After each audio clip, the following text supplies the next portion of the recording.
حاصرنا بالليل الحالك علي أسوار المهالك، حاصرنا بالليل الحالك علي أسوار المهالك، لكن يا بلادي كرمالك، لكن يا بلادي كرمالك، بنرابط نصبر ونصابر، حاصرنا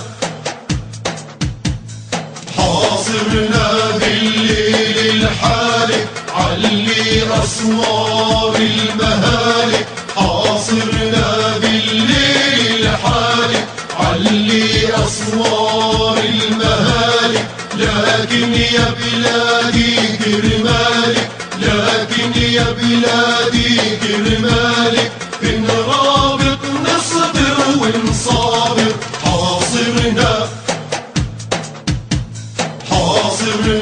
بالليل الحالك علي أسوار المهالك، حاصرنا بالليل الحالك علي أسوار المهالك.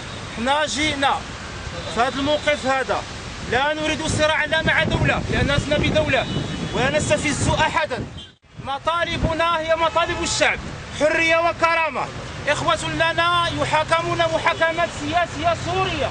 جئنا لنسجل هذا الموقف الرافض لهذا الظلم، لهذا العدوان المتسلط على جماعة عدل الإحسان.